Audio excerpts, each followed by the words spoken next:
Let's walk through the Hardware Quick Start Guide.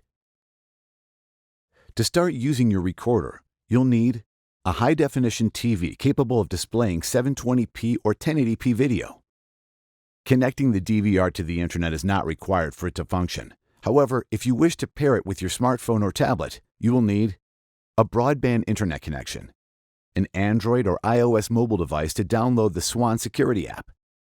To ensure there was no damage in shipping, we recommend you connect everything and verify functionality before performing a permanent installation. Begin by connecting the power and video cables to the camera. Now connect the 4-way power splitter to the camera's power connector. Then connect the 12-volt 2-amp power adapter to the 4-way splitter. Next, connect the power adapter to an outlet. Now connect the camera's BNC connector to the DVR by pushing in and twisting to lock it in place. Then repeat this step for all the cameras. Use the 2-way splitter and the 12-volt 1-amp power adapter for the last 2 cameras. Next, connect the mouse by plugging it into the bottom USB port on the back of the DVR.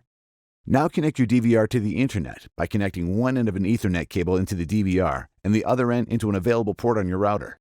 To connect the DVR to an HDTV, plug one end of an HDMI cable into the HDMI port in the back of the DVR, and the other end of the cable into an HDMI port on your display. To connect your DVR to a VGA monitor, connect one end of a VGA cable to your DVR and the other end to a VGA input on your monitor. Now, connect a 0.6 amp power adapter to the DVR's power port.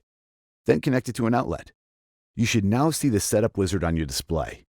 Watch the next segment, Wizard Quick Start Guide, to configure your DVR.